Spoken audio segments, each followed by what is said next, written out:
Basi baada ya kusema maneno hayo, naomba tuendelee sasa na somo letu la leo. Kitabu cha Yona ndio kimekuwa kitabu chetu toka tulipoanza. Tuko kwenye somo linasema kurudi kwenye nafasi. Kitabu cha Yona ile sura ya 3 kuanzia mstari wa 1 mpaka ule wa 10. Neno la Bwana likamwijia Yona mara ya pili kusema, ondoka uende Ninawi, mji ule mkubwa, ukaihubiri habari nitakayokuamuru. Basi Yona akaondoka akaenda Ninawi kama Bwana alivyonena. Basi Ninawi ulikuwa mji mkubwa mno, ukubwa wake mwendo wa siku 3. Yona akaanza kuingia mji mwendo wa siku 1. Akapaza sauti yake akasema, baada ya siku 40 Ninawi utaangamizwa. Basi watu wa Ninawi wakamsadiki Mungu, wakatangaza kufunga, wakajivika nguo za magunia, tangu yeye aliye mkubwa hata aliye mdogo. Bali ikamfikia mfalme wa Ninawi, naye akaondoka katika kiti chake cha enzi, akavua vazi lake, akajivika nguo za magunia na kuketi katika majivu. Naye akapiga mbiu akatangaza habari katika mji wa Ninawi kwa amri ya mfalme na wakuu wake kusema, wanadamu asionje kitu, wala mnyama, wala makundi ya ng'ombe, wala makundi ya kondoo, wasile wala wasinywe maji, bali na wafunikwe nguo za magunia, wanadamu na mnyama pia. Nao wakamlilie Mungu kwa nguvu, na wageuke kila mtu akaache njia yake mbaya na udhalimu ulio mikononi mwake. Ni nani ajuaye kwamba Mungu hatageuka na kughairi na kuiacha hasira yake kali, ili msiangamizwe? Mungu akaona matendo yao, ya kuwa wameiacha njia yao mbaya. Basi Mungu akaghairi neno lile baya ambalo alisema atawatenda asilitende. Na Mungu alibariki neno lake.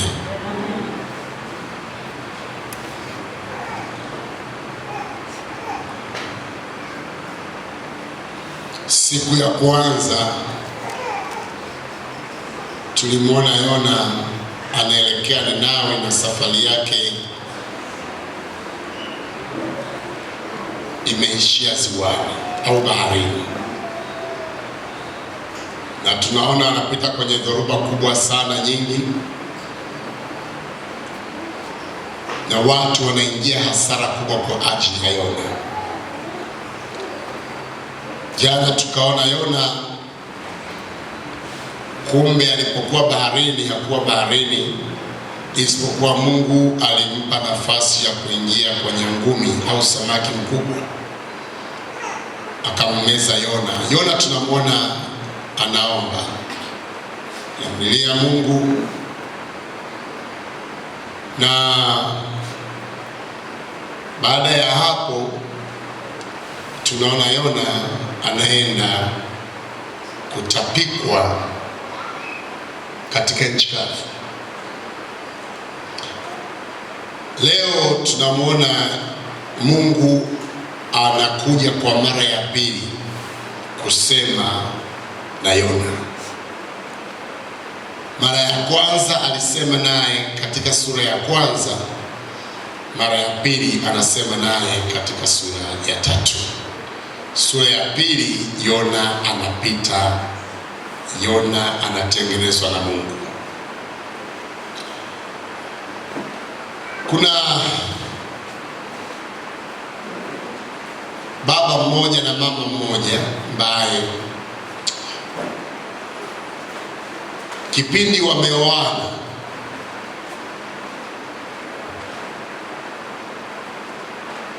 muda mwingi sana waliutumia pamoja. Mara zote walikuwa ni watu ambao alipo baba ndipo alipo mama, wanatembea pamoja, wanakwenda kuemea pamoja.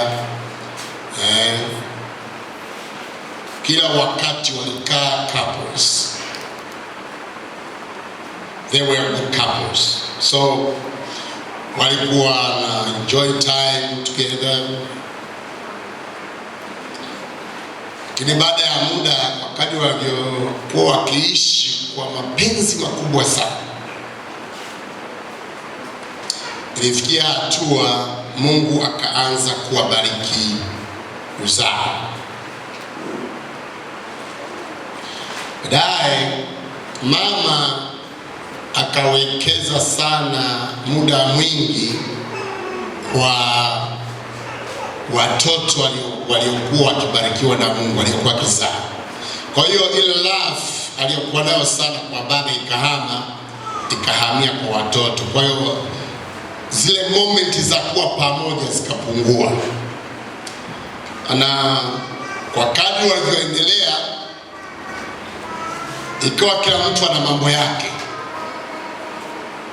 No one cared kwamba mwenzangu yuko wapi. So kwa hiyo ni kama wakawa ni wanandoa, lakini ile kuambatana sana kama ikaisha. Lakini katika ndoto yao walipokuwa wanaelewana sana, walikuwa wanamuomba Mungu awasaidie kununua gari moja kali sana. Ndio ilikuwa dream yao kwenye maisha yao. So nilipokuwa nikisoma ile article, Mungu aliwawezesha wakainunua ile gari. So the very first day ambayo gari ile wameleta ndani, mama alikuwa na hamu ya kupanda na baba alikuwa na hamu ya kupanda. So wote wakafurahi, wakasema Mungu ametupa ndoto, gari ya ndoto yetu na nini. So they started to enjoy again, wakaanza kuenjoy tena. Kwa hiyo kasema kwa ni gari mpya, wakitoka out anamwambia baba, mami tuende basi out na nini. So wakarudi kwenye ile peji ya kwanza ya kukaa pamoja. So one day walivyokuwa yule baba akidrive, kama mnafahamu napo drive gari, sometimes unaweka mkono, unaweka kishoka, kuna armrest pale. Mama naye amekaa podoa kwenye tutu vya gari pale. Yule mwanamke akaanza kumwambia mume wake, nilimisi sana hizi moment. Unajua wanawake wanajua wanaanza kuongea. Nilimisi sana hizi moment. Unajua kipindi tumeoana, we had a good moment like this, you know. Akaanza kuongea pale. Wanasikiliza tu. Sasa lakini leo nimefurahi sana kwamba umenikumbusha sana kipindi tulivyoanza kuwa tulikuwa hivi kwa muda wote. Tunatoka out pamoja, tunakwenda kula pamoja, tunakwenda kwa fun pamoja na nini. Neno mengi. Kweli baba fulani, Mungu akubariki sana. Nilikuwa nasoma article. So baadaye yule baba akajibu akasema hivi kwamba kwa kimsingi mimi kama mume wako sikuwahi kukuacha, isipokuwa wewe ndiye uliniacha, kwa sababu tulipoanza kupata watoto, upendo mwingi ukahamishia kwa watoto. Kwa hiyo wewe ndio ulichange, wewe ndio ulibadilika. Na kwa sababu ulibadilika, sikuwa na namna ya kurudisha. Nikaona kama nikuache, labda watoto watakapokuwa watu wazima, probably one day yes, utarudi tena tuendelee na ubale letu la mwanzo. So I never changed. Yule mama akasema, Aya, ni kweli bwana, najua wana watoto na nini, so they talk to, wakazungumza pale, wakaseto nani zao, differences zao. So nilipokuwa nikisoma hapa, nikaiona hiyo taswira ya kwamba mara nyingi sana Mungu wetu hajawahi kumbadilikia mwanadamu, ila mwanadamu yeye ndiye anayebadilika sana. Yesu amekuwa ni Mungu mwaminifu sana katika hali zetu zote, lakini mwanadamu amekuwa ni mwanadamu, every time anamwacha Mungu, anakwenda huko, akiharibikiwa anarudi. Lakini Mungu ameendelea kuwa mwaminifu sana kwenye maisha yetu. Bwana Yesu asifiwe sana. Mungu hamwachi mtu, kwa sababu ndani yake ameweka roho ya mahusiano, na ndani yake ameweka vitu vya kuweka pamoja, ili kwamba kwa namna moja au nyingine waweze kushirikiana.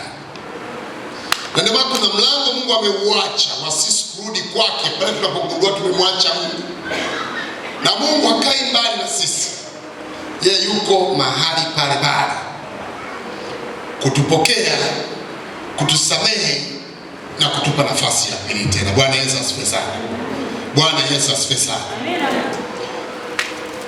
Ni kama tunachokiona kisa hiki katika kitabu cha Yona. Yona alimwacha Mungu, tuliona toka sura ya kwanza. Lakini Mungu hakumwacha Yona. Hata katika mapito yote, hata katika kilio chote Yona alichokuwa nacho, Mungu aliendelea kuwa mwaminifu kwa Yona. Hata kama Yona alifikia hatua akaona kwamba Mungu ni kana kwamba hayuko pamoja naye, but God was there for Jonah. Alisubiri tu wakati ambapo Yona atarealize, atakuja kwenye consciousness ya kutambua kwamba nimemwacha Mungu, nirudi. Basi kwamba katika sura ya pili alipotambua tu kwamba nimemwacha Mungu, aliporudi Mungu alikuwa mahali pale na akampokea tena, na wakaanza mahusiano tena. Tunamwona Mungu katika sura ya 3, pamoja na makosa yote ambayo Yona aliyafanya katika sura ya kwanza, lakini tunaona Mungu anampa tena Yona nafasi nyingine. Bwana Yesu asifiwe sana. Yona aliporudi tu kwenye nafasi yake, Mungu akampa opportunity. Unasema kwamba neno la Bwana likamjia Yona tena. Huyu Yona ambaye neno la Bwana linakuja kwake, kumbuka amekwisha kuharibu toka sura ya kwanza. Kumbuka Yona sura ya pili amekuwa kwenye tumbo la samaki 3 nights and 3 days. Lakini sura ya 3 Biblia inasema ya kwamba Mungu anasema naye tena kwa habari ile kwamba Yona, niliyokuweka kuwa nabii kwa ajili ya mataifa ikiwemo Ninawi, pamoja kwamba uliniacha, pamoja kwamba ulianza mambo yako, pamoja kwamba unaona kwamba mimi sina umuhimu wowote katika maisha yako, but still nilikuwa hapo kwa sababu nilijua one day utarudi. Kwa sababu hiyo tunaanza tena kazi, and my mission is still there. Lazima urudi Ninawi. Bwana Yesu asifiwe sana. Biblia inasema kwamba Yona kwa mara ya pili alirespondi, akaenda Ninawi, mji ambao alitakiwa ahubiri kwa zaidi ya siku 3. Lakini Mungu akampa nguvu na uwezo, akapaza sauti katika mji wa Ninawi kwa muda wa siku 1. Watu wa Ninawi wakasikia, watu wa Ninawi wakalipokea neno, watu wa Ninawi wakaingia katika toba, na watu wa Ninawi wakasamehewa. Bwana Yesu asifiwe sana. Lakini kumbuka huyu mtu ambaye Mungu anamtembelea mara ya pili. Narudia kusema tena, huyu ni mtu ambaye mara ya kwanza alikuwa akakosea. Aliporudi kwenye nafasi, Mungu akampa second chance. Kwa sababu mara zote Mungu wetu ni Mungu wa second chance. So kuna mambo ambayo unaposoma kwenye hii sura ya 3 unaweza ukayaona. Jambo la kwanza ambalo tunaona Mungu analifanya kwa Yona, Mungu alipomrejesha Yona, tunaona Mungu hasemi tena mapungufu ya Yona. Sio kama tunaelewana vizuri? Amen. Mungu alipomwita Yona kwamba Yona, nenda Ninawi sasa, hatuoni orodha ya kwamba Yona alipoitwa na Mungu, Mungu akamwambia ulinikimbia. Mungu akamwambia kwamba angalia nilikuweka kwenye samaki. Mungu hamwambii kwamba angalia mimi ndio nilikuwa nakulisha. Mungu hamwambia kwamba ulikuwa umeshaacha, umeenda kwenye uchawi wako, umeingiza watu Hakuna masimango ambayo Mungu anayaachilia kwa Yona. Maana yake nini? Mungu anapokurejesha tena kwenye kusudi lake, huwa hana tabia ya kuanza kusema tena madhaifu na kushindwa kwako kulipopita. Tuko pamoja wana wa Mungu? Mungu anapokurudisha kwenye nafasi, Mungu anapokurejesha kwenye nafasi, haijalishi ulikosea kwa kiwango gani, Mungu hana desturi ya kurejea madhaifu yako. Bila Mungu alipomtembelea Yona akamwambia twende kazini. Sasa Yona inawezekana ndani yake anaanza kujisikia kwamba lakini mbona hajaniambia kama niliwahi kuwasababisha watu wakatupa mizigo yao. Mungu hana hiyo formula, kwa sababu hayo hayawezi kusaidia tena, hayo hayawezi kujenga tena. Maana jana kuna wakati mwingine naumiza sana ukirejea. Mungu anachosema tu kwamba Yona, umesharudi kwenye nafasi, now this is your second chance, tuanze kazi upya tena. Bwana Yesu asifiwe sana. Katika mstari wa kwanza, Yona alipoingia kwenye merikebu, Yona alisababisha hasara. Watu walitupa mizigo yao, watu walihangaika na meli, watu walitambika, yeye Yona amelala katika bahari, Yona amelala melini, Yona amesinzia melini, Yona haombi. Katika mstari wa pili Biblia inasema kwamba Yona wala hakumwambia Yona tuanze kuomba, Yona tuanze kufanya hivi. Yona amelala chini ya meli. Biblia inasema baadaye alipofika siku ile mstari wa pili, Yona alianza kuomba, Yona alianza kulia kwa sababu mambo yake yalianza kuharibika. Kuna vitu vingi vilipungua kwenye maisha ya Yona. Kuna mambo mengi yaliondoka katika maisha ya Yona. Kuna upako mwingi uliondoka katika maisha ya Yona. Kuna neema iliondoka kwenye maisha yake. Na Mungu alikuwa anamwangalia, lakini Bwana alipomtembelea hakutaka tena kurejea. Akamwambia Yona, nimekutembelea tena mara ya pili. Sihitaji kujua ulipita kwenye nini. Sihitaji kujua kwamba kuna siku moja ulisinzia kwenye meli. Sihitaji kujua ya kwamba wewe uliwahi kuingiza watu hasara. Sihitaji kujua kwamba ulikuwa ni mzinzi. Sihitaji kujua kwamba ulikuwa ni mwongo. Ninachohitaji kujua ni Ninawi inarudije kwako katika jina la Yesu. Sema amina kama unanielewa. Mungu wetu anapoturejesha mara ya pili, huwa hana tabia ya kuanza kudodosoa mambo yaliyopita. Hana tabia ya kuanza kusema vitu ambavyo vilikuingiza kwenye shida.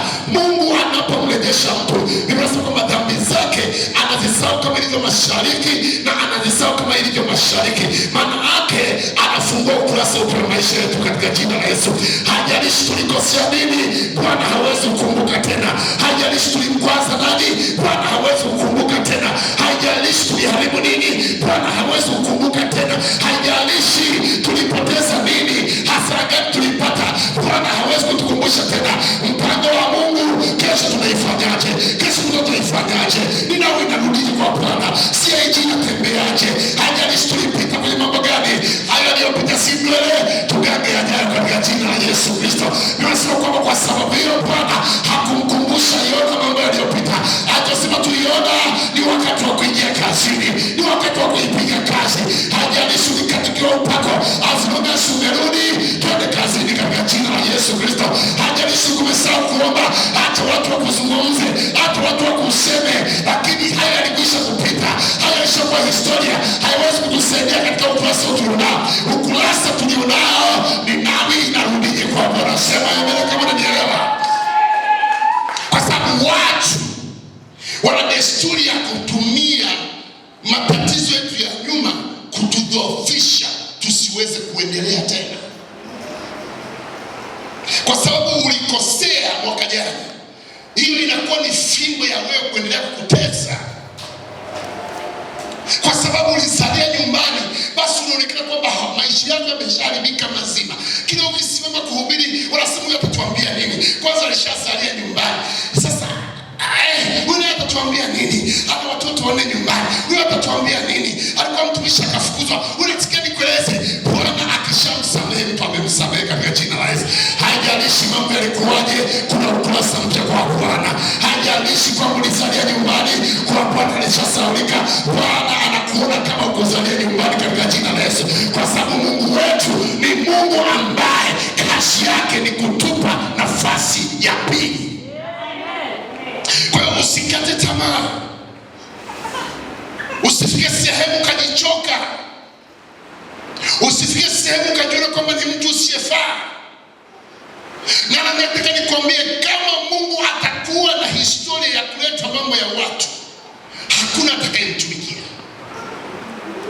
Kama Mungu atakuwa ni Mungu ambaye kazi yake ni kukokota kule alikotutoa, kwa sababu kuna wengine hapo walikuwa ni majambazi.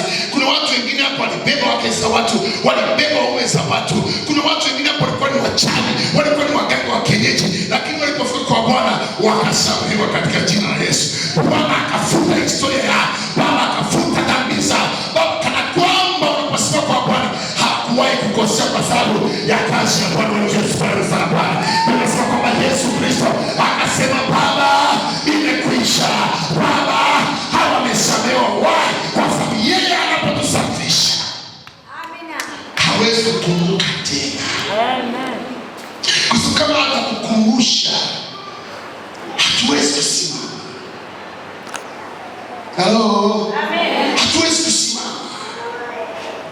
Sio kwamba katika Efeso 2:1 watu wote wameoza, watu wote wametenda dhambi, watu wote wamekufa kwa sababu ya makosa na dhambi walizoziendea. Hakuna aliye mkamilifu mbele za Mungu.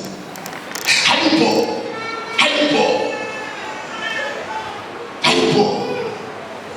Nasema Yona hatuwezi kudiscuss hizo habari. Sasa kuna watu wakishakuona umekuwa mwana maombi sana, kwa sababu ulikosea kipindi cha wanatumia historia yako kukudhoofisha. Na wewe ukilia unabaki tena kuanza kukumbuka yaliyopita, unabaki tena kulia, Baba nisamehe, Baba utanionaje? Sikia, acha wakuone kama unavyokuona, lakini kuna macho ambayo Mungu anakuona yeye mwenyewe katika jina la Yesu. Kuna namna ambavyo Bwana anakutazama katika jina la Yesu. Kuna namna ambavyo Bwana anakuangalia. Nataka nikueleze, watabaki na historia yao, kesho watakukuta uko mbali katika jina la Yesu. Watabaki wanaongea madhaifu yako, kesho watakukuta unaomba na kuombea katika jina la Yesu. Watabaki na madhaifu yao, lakini kesho watakukuta unaimba praise and worship na Bwana anakutendea makubwa katika jina la Yesu. Watabaki na maneno yao, kesho watakukuta unafungua biashara nyingine katika jina la Yesu. Watasema walizalia nyumbani au watoto wame, kesho watakukuta unafunga ndoa kana kwamba ukweli kuzaa katika jina la Yesu. Watabaki wanasema huyo alikuwa ni mchani mganga, kesho watakukuta umesimamisha huduma na watu wanafunguliwa katika jina la Yesu. Kwa sababu Mungu wetu ni Mungu ambaye anapomwokoa mtu, anapomleta tena kwake, huwa hana tabia ya kukokota madhaifu yake. Bwana Yesu asifiwe sana. Na mambo haya yamelidhoofisha kanisa.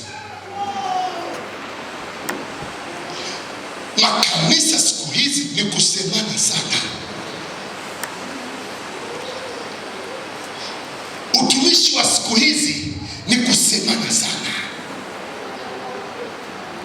Utumishi wa siku hizi ni kuombeana mabaya sana.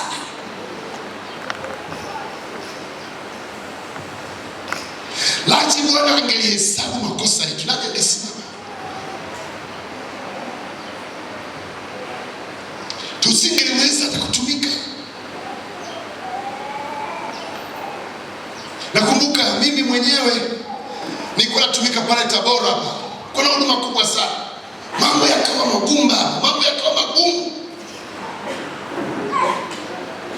Nikatoka Tabora nikaamua kuja Shinyanga nikatulia hapa. Mimi hapa nimekuja kimkakati. Sema amina kama unanielewa. Kwa Tabora kuna huduma kubwa sana pale kwa upako pale. Mambo yako magumu sana. Nikaona hapa tubadilisha hali ya hewa. Nikachomoka kuja kule. Nilipofika hapa nikafikia pale Makurutu. Nikamute kana kama sijawahi kuwa mchungaji. Nikaanza kuendesha taxi. Pale Makurutu. Tuko pale nakwambia baadaye mama mmoja kaniambiaje? Oya nasikia kwa mchungaji. Sikia jamaa sio nasikia wapi. Kashtuka. Nimeanza kubongoroka tena hapo wakati mimi nimejificha. Niko pale. Mama yakawa magumu baadaye. Nikaona kazi za Texas fani kaamua ngoja nikawe mlinzi kwanza. Nikaingia kwenye kazi ya ulinzi. Kama mlinzi. Pale bado ipo. Kama magumu sana. Lakini katika ulinzi nakumbuka sio nimekaa zangu pale na gongo langu. Niko nimelishikia namna hii nasubiri na mwizi atatokea wapi. Nimetulia nikasikia sauti ya Bwana ananiambia ninakuhitaji tena katika jina la Yesu. Nahitaji kutumia tena katika jina la Yesu. Niko pale nimeshikilia rungu namna hii. Nikaanza kusikia sauti ya Bwana. Niliporudi kesho yake asubuhi nikaanza kusikia kama naichukia hiyo kazi. Nikaanza kusikia msukumo ndani yangu wa kurudi nyumbani, kukaa na mke wangu na familia yangu tuanze huduma tena. Nikakaa nikasema nikaona hii haiwezekani. Nikienda kulala na ota niko namtumikia Bwana. Lakini nikiangalia nilikotoka ni kugumu sana. Nikaandika barua ya masaa 24 kwenye kampuni ya G4S. Nikaondoka. Nikarudi zangu Shinyanga. Nikaja kuungana. Ndio nikaanza kutumika. Na leo niko na maisha na viwango katika jina la Yesu Kristo. Bwana Yesu asifiwe sana. Sasa kuna watu wanaweza kubaki aliacha huduma Tabora, aliacha sijui hivi, alikuwa anaendesha taksi Makurutu, hao kulasa Bwana alishafuta katika jina la Yesu. Leo tuna kulasa mwingine, leo tuna baba mwingine, anatuachia mafuta, anatubariki katika jina la Yesu. Matango yake yanatufanya tusonge mbele. Wewe baki na historia yako, baki na maneno yako, lakini utatukuta tuko mbali katika jina la Yesu. Nataka nikwambie mpendwa, usisikilize mambo ya watu. Msikilize Bwana anasema nini. Usisikilize maneno ya watu. Msikilize Bwana anasema nini. Usisikilize figisu. Mwangalie Bwana aliyekuita. Kama unasikia ndani Bwana anakuita kwa nafasi nyingine, rudi kwenye mstari, nisongeshe katika jina la Yesu Kristo. Kwa sababu unapoanza kutumika na Bwana, Bwana hana desturi ya kurejesha madhaifu yako. Amen. Sema amina kama unanielewa. Kwa hiyo usitumie madhaifu ya watu kuwadhoofisha wasifanye kitu cha Mungu ambacho Mungu ameweka ndani yao. Sasa watu wanasema na sana. Atakwambia nini yule? Ni nalo la kuambia.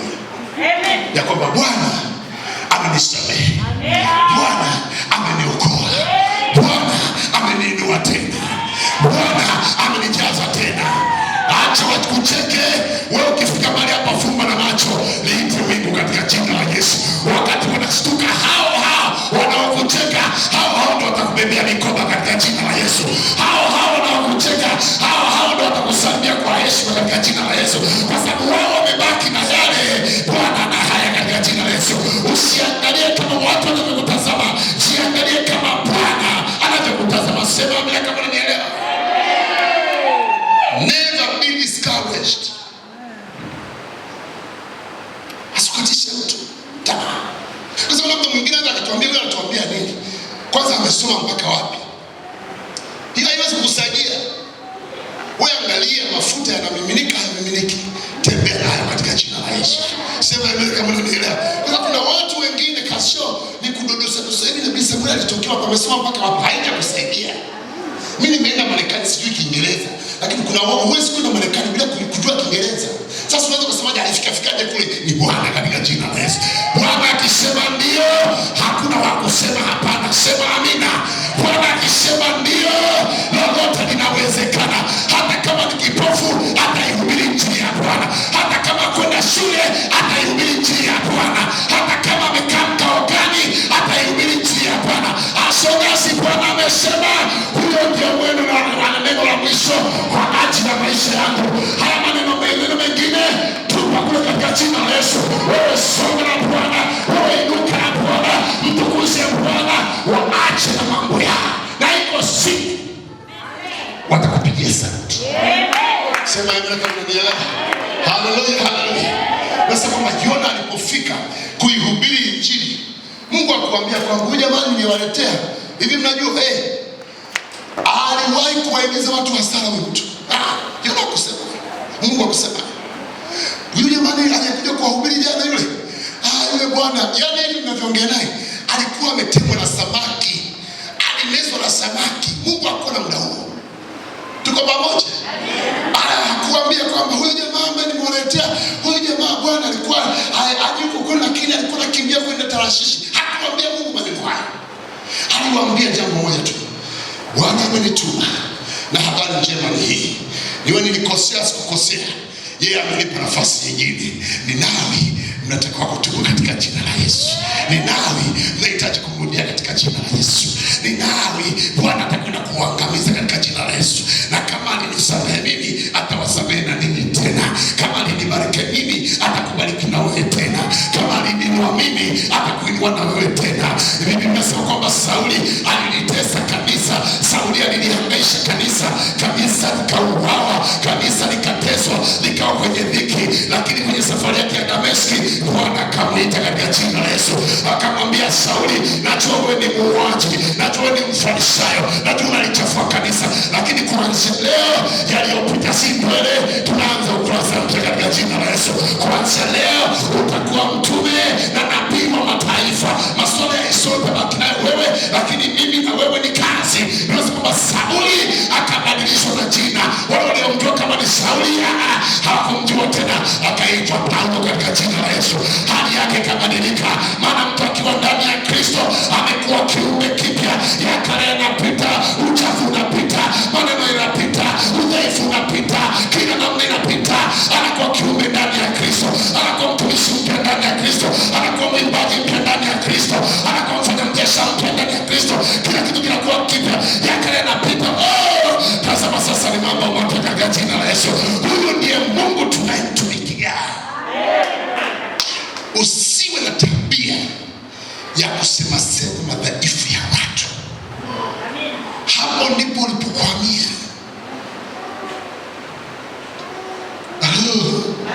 Hapa ndipo kanisa limekwama. Ukitafuta waongo sasa hivi, usiende ndani, nenda kanisa. Tena ukemee pepo lisitoke. Si watu wanacheka na kucheka. Tulijua haliwezi ingechomoka pale. Mimi ningeacha kusali. Mtu anaweka na agano. Who are you? Sikia, ni kweli leo nimenishinda, lakini ngoja nirudi tena chumbani katika jina la Yesu. Wacha nikajichimbie tena siku 3 kwenye milima ya Chibe. Nikirudi sio yule nifahamu katika jina la Yesu. Nikirudi ni ukurasa mwingine katika jina la Yesu. Badala ya kushika nitatamka na utapokea katika jina la Yesu. Kwa sababu Mungu tunayemtumikia ni Mungu ambaye huwa anasahau makosa yetu. Bwana Yesu asifiwe. Kanisa likijua hili, kanisa haliwezi kusema na semana. Kanisa haliwezi kudodosuana, kwa sababu kila mtu ana madhaifu yake. Halo. Sasa hivi tu kuna watu hapa, Mungu akiamua aachilia adhabu hapa, kuna wengine hapa mna madeni ya watu na hamjali, lakini ndio wa kwanza kunena huko ndani na hawajalipa madeni ya watu. Kama sio dharau ni nini? Namkwa. Kuna wengine tu hapa mnamsema mpaka mtumishi wa Mungu mkwa, lakini kiachiliwa wingu ndio wa kwanza kunena. Nataka nikwambia mimi ndio maana namwambia Mungu na kushukuru kwa sababu nifanya kwa mwanadamu mingi. Mungu akinipa nusu saa, atakuta labda umebaki malaika peke yake. Tuta wote na mtu wote wa Mbeya wote piga chini. Wakati Mungu anajiandaa kurudi, anakuta maiti zimelala chini. Kwa sababu siku hizi watu ni wanafiki. Na watu ambao hawajui siri hizi za kutembea na Mungu, wamesikiliza maneno ya watu, wakabaki kwenye maneno ya watu, wamedhoofika kiroho, na kanisa la Mungu linazidi kuishiwa nguvu. Habari. Mtu akiwa ndani ya Kristo anakuwa kiumbe kipya. Mungu akishasamehe, anasahau kama vya mashariki na magharibi katika jina la Yesu. Sema amina. Mungu anasema nini? Yona, mimi sihitaji kujua ulikosea wapi. Mimi sihitaji kujua ulifanya nini. Ninachohitaji kujua tunaendaje nawe. Ninawe naokokaje? Kwa sababu kazi hiyo ambayo wewe unataka kushughulikia. Sema amina kama unanielewa. Sema amina kama unanielewa. Tuko pamoja. Tuko pamoja. Asifahamu hili. Asifahamu. Jambo la pili. Kwa kweli Mungu ana nafasi ya pili. Pamoja na yote unayofanya bado Mungu anakuhifadhi, maana anajua atakutumia tena. Mungu anajua kwamba atakutumia tena. Biblia inasema hivi. Nilisema jana, unaposoma Biblia kuna neno tunafundishwa ambayo ni sifa ya Mungu, inaitwa omniscient. Omniscient maana yake ni kwamba Mungu anajua yote. Na kuna neno linaloitwa omnipresent, maana yake ni kwamba Mungu yuko mahali pote. Which means Mungu alijua yote yatakayompata Yona. Mungu alijua kwamba nimechagua kiumbe kilicho kidhaifu kinaitwa mwanadamu. Mungu alijua even before hajamwita Yona ya kwamba Yona is going to do mistakes, atafanya makosa. Alijua kwa sababu he is omniscient, anajua yote. Kwa sababu hiyo, kwa sababu anajua yote, akajua kwa sababu bado nina mpango na Yona, lazima niandae kitu cha kumwokoa asije akaangamia, kwa sababu bado kuna kitu changu ndani yake. Tunasema kwamba Mungu akamwandaa samaki.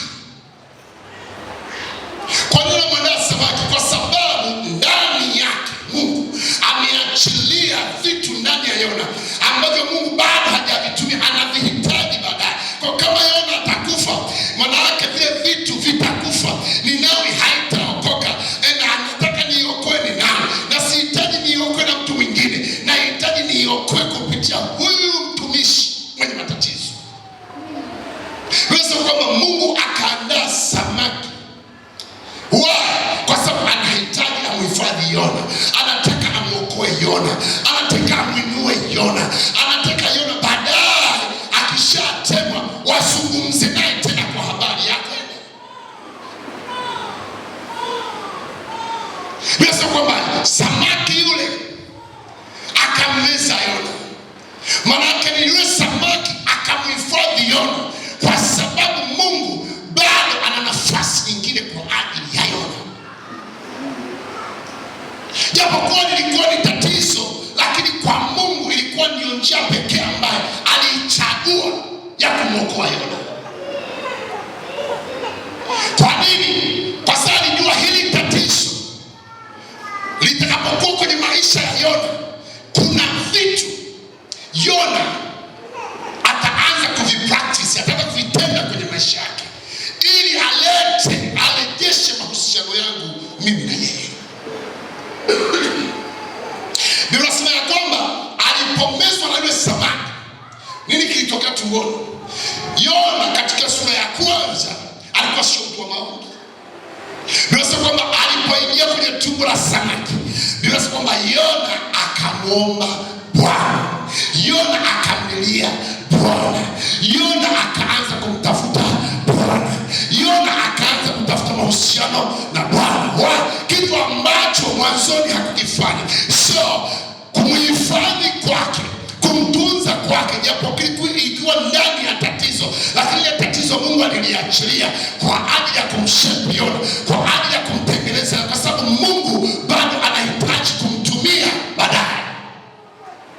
Sasa kwamba Yona akiwa ndani ya samaki, tuliona jana, akamlilia Bwana, akamwomba Bwana, akamtukuza Bwana, akarejeshwa na Bwana, akaomba maombi ya urejesho, akaomba kurudishwa hai, akaanza kumtukuza Bwana, akaanza kusema Bwana, ninacholikuwa kuangamia, maji adui alinimeza, samaki walinimeza, lakini hata sasa umenihifadhi. Kinachotafutwa ni nini? Yona mwanzoni hakuwa mwombaji, hakujua mambo ya kimungu, japokuwa alikuwa anatembea na Mungu, lakini Mungu anahitaji sasa amtengeneze Yona kwa ajili ya nafasi nyingine tena. Ninachotaka kusema kwamba yako matatizo unayoyapitia, ziko shida unazozipitia, lakini Mungu amezidesign zikushepu ili zikurejeshe kwa Bwana katika jina la Yesu Kristo, ili zikurudishe kwa Mungu katika jina la Yesu Kristo.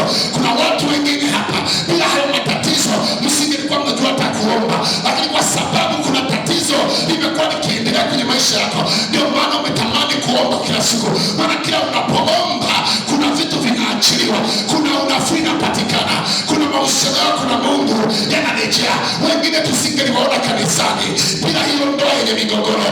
Baba anakupatia ni mwanaume ambao ni likorofi, lakini kwa kusudi ya kukurejesha kwake. Kila siku unaliombea, na kwa kadri unavyoomba, kwa kadri unavyosema Bwana, kwa kadri unavyomlilia Bwana, mahusiano yako na Mungu yanazidi kuimarika, mahusiano yako na Mungu yanazidi kutengenezwa. Unaanza kusema labda nirudi kwenye praise and worship, unaanza kumwimbia Bwana. Labda nirudi kwenye kikundi cha maombi, tunapata kikundi cha maombi, labda niwata mfagiaji kanisani, tunapata wafagiaji kanisani, tunapata watu wa kumwagilia mawe kanisani, tunapata wahubiri mitaani, tunapata wahubiri wa Injili. Wakigeuka huku bado wana matatizo, lakini ya matatizo wanapoingia kwenye maombi, Bwana anaachilia neema juu yake. Wanasema tuwezi kuachana na Bwana, na kwa sababu ya mahusiano hayo, kwa sababu ya matatizo, Mungu anasema na wewe tena kwa mara nyingine. Bwana anakuita tena kwa mara nyingine, anasema sasa nimeona uaminifu wako, sasa nimeona ukuu wako. Njoo tena mwanangu, twende tukamtumikie Bwana Nzega, twende tukamtumikie Bwana Singida, twende tukamtumikie Bwana Mwanza. Bwana anakurejesha tena mara ya pili, na anapokurejesha hayakumbuki hayo madhaifu, anakumbuka ushindi katika jina la Yesu. Sema amen kama unanielewa. Mungu hutuhifadhi kwa ajili ya future use. Wengine mlitakiwa mfe mwaka jana, sio kama ni hizo taarifa. Wewe mwenyewe unajua msala uliokuwa nao toka mwaka jana. Unajua kuna watu wana msala hapa, mpaka mmoja anasema kwamba hivi nitatoboa kweli mwaka huu, lakini angalia Bwana anakutetea, umetoboa. Sema amina katika jina la Yesu. Kuna watu walisema jamani, huyu mama ukimkuta kama kafe jioni jamani, kakini maji nikakushikilia mpaka anaweka huko. Wanasema kesho ni msiba, mpaka watu wanasema hivi tutamzikia hapa Shinyanga, au akifa atapelekwa kwao kule Njombe. Si wangempeleka sasa hivi baada ya kuingia gharama. Yaani watu wanaanza kujadili safari za msiba wako wakati ukiwa hai, kwa sababu kuangalia wanasema huyu atoboe hili wiki, lakini angalia Bwana amekuhifadhi tena katika jina la Yesu. Angalia Bwana amekuinua. Walifikiri utakufa, walifikiri kwamba utapoteza uelekeo, leo unakutana umekula suti, unasema asante Yesu kwa kuwa wewe ni mwema, asante Yesu kwa sababu nipo nafasi nyingine tena. Wanasema huyu mtu amepona tena, akajamaa kamerudi tena. Wanaanza kusema hivi kana baba dawa zimekakubali, sina cha ukimwi wala ndugu yake na ukimwi, ilikuwa ni mapito tu. Bwana amenikumbuka katika jina la Yesu. Bwana amenikumbuka katika jina la Yesu. Mlisema ningekufa mwaka jana, lakini mpaka 2025 bado ninadunga katika jina la Yesu. Nipe nini Bwana? Sina cha kukupa Yesu, isipokuwa nasema asante, isipokuwa nasema asante. Why? Kwa sababu wakati mwingine Mungu hutuweka kwenye cage kwa ajili ya utukufu wake, ili atuhifadhi. Amen. Sema amina. Sema amina. Wewe usingefilisika, tusingekuona kanisani. Tuko pamoja? Kuna watu wakipata hela hawezi kuja kanisani. Wasema ya kanisani umejaa maskini, watu wasiokuwa na mwelekeo, kutata mlango na ubako. Ukiona mtu anazungumza hivyo mambo yake bado mazuri. Ukiona mtu anazungumza hivyo jua bado anakunywa chai ya maziwa. Lakini akifika kaanza kuweka chumvi kwenye uji, lazima ashtuke. Sema amina kama unanielewa. Ulishaikunywa uji na chumvi wewe? Utakumbuka mpaka baba zako waliokufa zamani. Sema amina kama unanielewa. Sema amen. Unasema kuna wakati Bwana anatuinua, tunafika sehemu tunakuwa na kiburi, tunasahau kwamba hizi neema tulizonazo Ni neema za Mungu. Tunafikiri kwa akili yetu, kwa sababu janja wetu. Mungu anachokifanya, anazimua zile neema, zinaondoka, unabaki kapuku.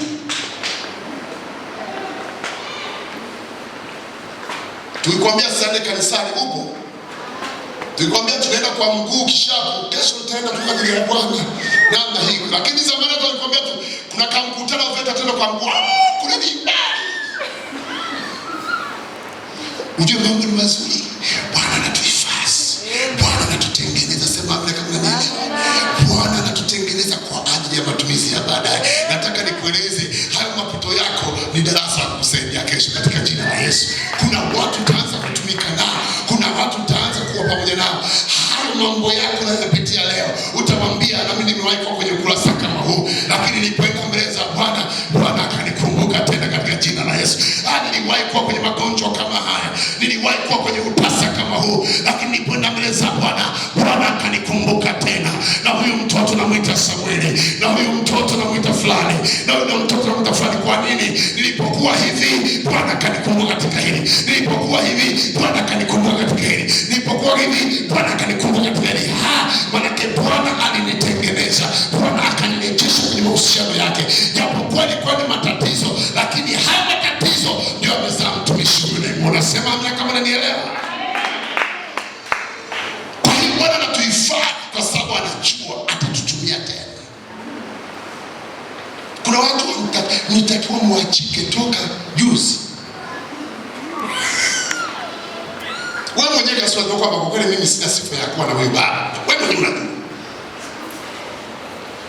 Maana kichwa chako cha kikiangalia, wewe mwenyewe ukielewe. Halo. Tembe yako tu mwenyewe ukiangalia ni kama unawahi nguzo ndani. Yaani iko namna. Iko ovyo. Unajua kwa sababu sifa za kuwa kwenye hii nyumba yenye ghorofa, hii nyumba yenye vioo hii sina. Hebu unaenda kwenda kwenye nyumba ya mtu wako unasema huyu ndiye mama wa mji. Unasema ndio.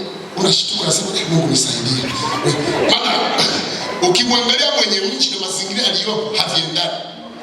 Nyumba safi, tiles safi, mama nywele kipilipili kimesimama namna. Sema amina. Baba anasema hivi nilitakiwa kwenda niishi na mtu. Kakipita utafikiri kana umepitwa na kapepo fulani kama kamenyoka namna. Unajiuliza nilikosea wapi? Sio nikapiga chini, lakini mpaka leo wako watu wenye shepu zao wakinya mpaka mwenyewe unaenda kupu mmoja unaenda mbio, lakini wanapita wanaondoka. Wewe upo hivyo. Hivyo na sura yako kama speaker hivyo. Lakini Bwana amekuhifadhi katika jina la Yesu. Bwana anakutunza. Watu wanalalamika, jamani baba alikosa kuwa. Bwana alinipa mimi katika jina la Yesu. Jamani mama alikosa kuwa. Bwana alinipa mimi katika jina la Yesu. Sasa matokeo nini? Ili kulinda hiyo ndoa yako, unasimama kwenye maombi. Baba na mimi namshikilia Yohana Samu wangu. Huyu babu yangu namshikilia katika jina la Yesu Kristo. Watapita wazuri hawaonekani. Ukipita wewe nakwambia nisubiri mama twende wote katika jina la Yesu Kristo. Kwa sababu Bwana yupo kwa ajili ya kutuhifadhi. Sema kama unanielewa.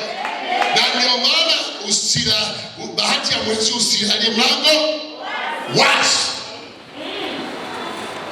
Sio kama unaelewa.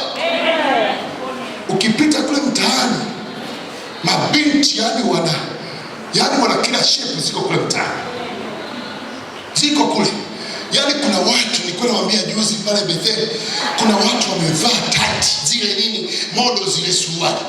Hawajaolewa. Mpaka wamezilisha. Wakajaribu kuvaa labda tuvae street nguo za namna gani, bado hawajaolewa. Wamejaribu kuondoa tuache tu taji sasa tu tunatembea tunamna hii, bado hawajaolewa. Juzi nimekutana na mtu amevaa yani sketi yani kama neti, yani imesimama namna hii. Yani akisimama unafikiri anataka kuruka, lakini bado hajaolewa. Lakini ukijitazama wewe sifa hauna, nywele ndio unapaka mafuta, lakini bonge hadi sabiko ndani katika jina la Yesu. Sema amen kama unanielewa. Wanazungumza lakini upo. Jumapili uko mahali hapa na unamtolea Bwana dhabihu katika jina la Yesu. Acha waseme, acha wazungumze, Bwana amekutendea. Sema amen kama unanielewa. Kwa sababu Bwana yupo kwa ajili ya kuhifadhi. Tuko pamoja? Siku moja niliwahi kwenda Nigeria. Sikwenda kutafuta uchawi, nilienda kwa ajili ya vikao vya injili. Nimefika pale Nigeria. Baadaye akasema so now kipindi hicho kama nilikwambia juzi Kiingereza changu kwa kidogo sana. Sasa tukakutana watu Nigeria, tukakutana watu wa Ghana, wa Kenya nini. Tofauti mabosi. Mimi nimesafiri wazungu kutoka Dar es Salaam. Wazungu. Na mimi ndio country director wa Tanzania. Afu Kiingereza cheche. Tulipofika kule tukakutana vijana wadogo tu. Yaani wanapush Kiingereza, akizungumza hivi yai linatirika namna hii. Yaani mzungu hapati shida. Akija kwa kukuuliza ndio unakivuta, unajiuma, unakiposha, unakanyaga clutch na nini. Kiingereza akienda akasema natoa basi ndio ndani ya kufukuzwa kazi hapa. Mimi nafukuzwa kazi hapa. Yaani kwa shida siku nzima niko kimya. Na mimi nimeongeaje, lakini nililazimishwa kukaa. Watu wanakata mambo, kuna watu wanakata mambo duniani. Hasa wakina dada kakifika, kakiambiwa so tutakuwa na morning glory kesho. Kakifika asubuhi, hallelujah, praise the Lord, let's pray. Sema na mimi nakipusha, praise the Lord. Kama kizito hiki, wakieti. Sema mbele kama unanielewa. Unajua wakati mwingine unaenda kitesti kule chumbani kwako na kitesti. Kesho akiniita anasema hallelujah, praise the Lord. Unashtuka. Wewe mwenyewe tu kwanza unashtuka unaenda. Unasema hiki hamna hiki. Unasema Bwana Yesu. Nikakaa pale lakini guess what? Tumekuja ile siku ya mwisho tunaambiwa kesho tunatoka hapa Nigeria kwenda Ghana kwenye international conference. Kwa hiyo tutakutana na watu wa Botswana, Liberia na wapi. Tulipofika pale mimi ndo nikatangaza country director kwa ajili ya Tanzania. Nikasema hivi. Nikasema praise the Lord. Lakini mimi ndo naitwa, we have a country director from Tanzania, Mr. Renades. Na sisema neno mengi sije nikaharibu nikafukuzwa kazi. Nasema tu I love you. I love you. Bwana akubariki, usiwe na maneno mengi, sema amina. Na neno kwa sababu I love you. Nini Bwana amenihifadhi kwa ajili ya matumizi mengine, sema amen. Bwana amenitunza kwa ajili ya matumizi ya kesho, sema amina. Bwana amenihifadhi ni kesho tena nifaa. Nilipotoka hapo nikarudi Tanzania nikasema kama nimeshindwa kuharibikiwa Nigeria na Ghana, Tanzania na kuna kuitengeneza katika jina la Yesu. Bwana akasimama tulipokuja kukutana na mimi nikikata katika jina la Yesu, sema amen. Kwa nini? Kwa sababu Bwana hawezi kutuharibu siku hiyo, kwa sababu anajua faida alizotuwekea ndani kwa ajili ya utukufu wake. Sura kama unasema watu, sikiliza, utawachelewesha tu lakini hutachukua nafasi yao katika jina la Yesu. Sema sana, zungumza sana, lakini wako kwenye mapito, wako kwenye mazingira fulani, wakishatoka hapo sio wenzio tena katika jina la Yesu. Sio wenzio katika jina la Yesu. Maana hata ninapokutazama ninaona mkono wa Bwana uko juu yako. Ninapokutazama ninaona machozi ndio, lakini upande wa pili naona kicheko. Bwana amekukumbuka, sema amina kama unanielewa. Kwa sababu Bwana katika haya anakuhifadhi, anakutengeneza kwa ajili ya makubwa zaidi kesho. Unanielewa mtu wa Mungu? Nimetoka nguvu ya upako kule, leo hapa mimi nipo. Nina huduma kubwa. Nina mzee wangu huyu hapa. Hana mambo mengi. Ana kitambi na mimi na kitambi mtoto wake. Sema mimi kama unanielewa. Sasa wanacheka sana nikifika kwa mtapazo wanamkumbatia namna hii. Tunakutana na tunasema baba achilia mafuta katika jina la Yesu. Sema amen. Ningebaki kule mkinisingetoboa. Lakini leo niko pale na mchana wa leo nilimwaga mzee asubuhi nikamwambia nawahi kwenye graduation, watu wana graduate kwa mtu ambaye amemaliza form 4. Wamekaa pale. Walikuwepo mgeni rasmi Canada, ni form 4. Neno haya. Sema mbele kama unanielewa. Wewe sio wa hivyo, ni mapito tu. Na naona nakuna kuishi katika jina la Yesu. Wewe sio wa hivyo, naona mafuta katibu juu yako katika jina la Yesu. Acha waseme, acha kudharau, ni kawaida ya wanadamu, lakini Mungu ana neno la mwisho kwa ajili ya maisha yako. Sema amen kama unanielewa. Biblia inasema kwamba kwa sababu hiyo haya yanatengenezwa kwa ajili ya kujenga mahusiano yetu na Mungu. Kwa hiyo wakati mwingine ni vizuri kupita kwenye majaribu, maana hata dhahabu hupimwa katika moto. Tuko pamoja ili tuone kama ni dhahabu iliyo safi. Nini kilitokea? Angalia, tunamalizia. Halo, sio, unanielewa? Unanielewa? Nataka nikutie moyo. Toba ya kweli ikifanyika, Mungu ana tabia ya kuachia ili wana wa Mungu waione huruma yake. Biblia inasema kwamba baada ya Yona kuhifadhiwa na kupewa nafasi ya pili, alikwenda nao akahubiri. Biblia inasema kwamba watu wa Ninawi wakatubu mpaka wanyama. Baba anasema katika mstari wa mwisho, ile hasira ambayo kwa amepanga kuiachilia kwa ajili ya Ninawi akaineutralize, akasema sasa nimegairi. Amen. Mataifa mengine bado yanajua kwamba Ninawi iko chini ya mkono wa Mungu, iko chini ya ghadhabu ya Mungu, lakini Mungu anasemaje? Sasa nimegairi. Watu wengine wakiona wanasema hawa watoboi kwa sababu yuko kwenye laana na Mungu anamwadhibu, lakini Mungu anasemaje? Nimekwisha kugairi. Napenda sana Biblia kunasoma kwa kunaona pamoja na hayo yote, pamoja na mabaya yote, pamoja na mateso yote. Angalia, nimesema hukupaswa kuwepo, lakini Bwana aligairi. Hakuachilia kifo juu yako, pamoja na umalaya na uhuni wote, hakuachilia magonjwa juu yako. Hata wewe mwenyewe unajua kabisa kwamba ilisikia hata ukanikora nipo pima bana, niko nikasema sitarudi tena huko. Yaani wewe mwenyewe ni shahidi wa maisha yako. Bwana akakuhifadhi, akagairi kukua katika jina la Yesu. Bwana akagairi. Kwa nini? Baada ya kujua makosa yako, baada ya kujua anguko lako, ukarudi kwa Bwana, ukamlilia Bwana, ukazungumza na Bwana, ukamshauri na Bwana. Bwana akaachilia neema yako, akakutoa huko, na leo ni mtu mwingine katika jina la Yesu. Nani kama Yesu? Nani kama Mungu tunayemtumikia? Nani kama huyu katika jina la Yesu? Maana yeye pamoja na yote tunayofanya ana uwezo wa kugairi. Pamoja na yote ambayo tumepangiwa ana uwezo wa kugairi. Watu wanatuwekea mitego kwenye ulimwengu wa roho, lakini anaitegua yote. Tunapiga katika jina la Yesu Kristo. Wakati mwingine unapokuwa upande wako unasema hapa nimefikaje? Imekuwa kwaje? Bwana aligairi. Kifo alichopanga juu yako akakiondosha, akakupa uzima katika jina la Yesu. Magonjwa yaliyokuwa yamechoka juu yako Bwana akayaondosha, akaachilia uzima juu yako. Umaskini umekuwa juu yako Bwana akaondoa, akaachia utajiri juu yako. Huzuni na vilio Bwana akaviondoa, akaachilia kicheko juu yako. Ni kweli hauli kama unavyotakiwa kula, yamkini hata mchana haujala, lakini ukiweka mahali hapa unaselebu unasema Yesu asante kwa sababu ni mwema. Wakati mwingine hata pa kulala hauna, unalala chini ya mlango, lakini asubuhi unasema bado wewe ni Bwana katika maisha yangu.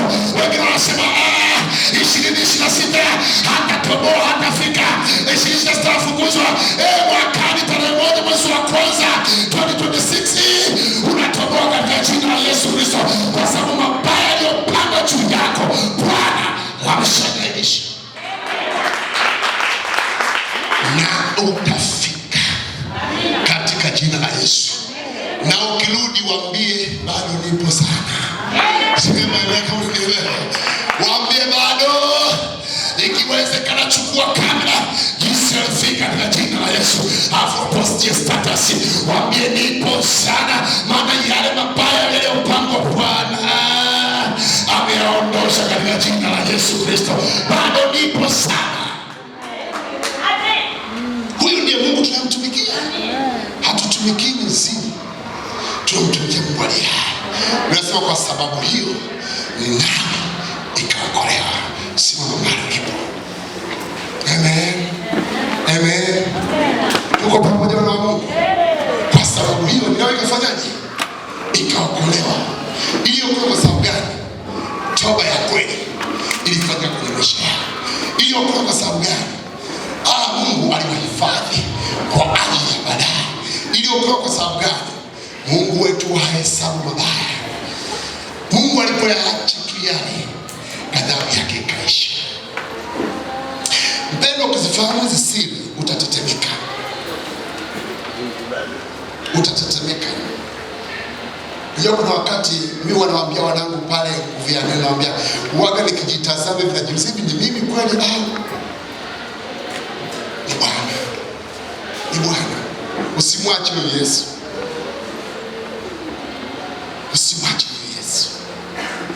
Yesu ni mzuri. Tulimsaidia sana lakini haeleweki. Hata kuna yule nyumba sisi ndio tulipeka matofali 5. Sikia nikwambie, hata kama usingealeta Bwana angefanya mlango mwingine. Sema amina kama unanielewa. Sisi ndio tulimleta huyo Mariamu, sisi ndio tulimwambia yule mwanamke huyo siku hizi kaolewa anajifa. Hata kama asingekuja huyo, Bwana alikuwa na wako wangu aliacha Yesu. Huruma yake sisi ndio tunaibeba, sisi ndio tumefanya hivi, tumeweka kama kuna mwana madirisho. Sikiliza, hata kama usingeliweka, Bwana angeleta kicha, angeweka dirisha katika jina la Yesu. Kwa sababu gani? Anasema yeye ndiye ulijenga kanisa lake na milango ya kuzimu haiwezi kushinda. Haleluya, haleluya. Kwa hiyo unapomsaidia mtu usimseme kama Bwana mwenyewe aseme who are you. Unapopita unaona kwamba bado Bwana amesimama nawe, jua Bwana bado anakupa nafasi nyingine. Shtuka mtu wangu. Shtuka. Kwa sababu kuna watu walijaribu kidogo tu wamekwenda mazima. Kuna watu walijaribu kidogo wakafilisika mazima. Kuna watu walijaribu kidogo tu wakafa kabisa kifo cha kimwili. Lakini umefanya mambo yale ya tena ni zaidi hayo, lakini Bwana amekuspare. Bado unaendelea. Kuna watu walikuwa wanasema watumishi wa Mungu pole wanapigwa ukoma. Kilegea zikoma, lakini wewe bado Bwana amekuhifadhi. Kuna kusudi lako. Sasa tunaponaje? Kwa toba. Biblia inasema kwamba toba ya kweli ikifanyika ndani ya moyo wa mtu, Bwana hugairi mabaya. Bwana akagairi kwa ajili ya nao, akaiponya nao. Ana uwezo kugairi katika mambo yako na akakuponya. Hatukuwa hivi tulivyo. Ni neema ya Bwana. Hatukuwa hivi tulivyo. Ni mkono wa Bwana. Wana wa Mungu, usijikatie tamaa. Usione kama wewe ndio umeachwa peke yako. Jenga mahusiano yako na Mungu. Bwana yamkini anakupitisha katika hili ili kukutengeneza, kwa sababu ana mpango na wewe tena.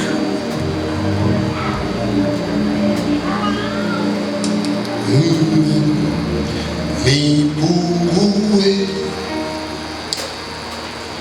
wewe uongezeke.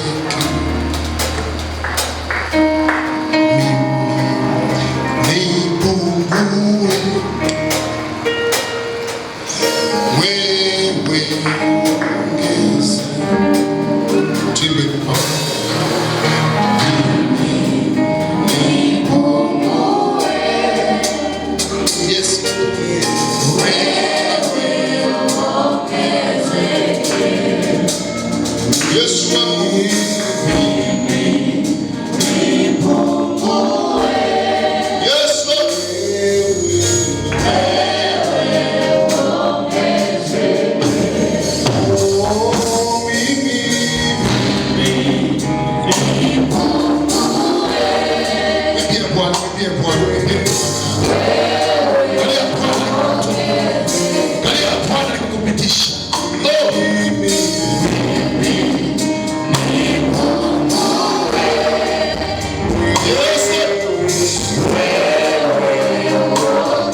wachawi, pamoja kwamba wanaachilia mambo magumu, lakini nimekuhifadhi kwa sababu najua kuna mbele ikimea ni wokovu wako.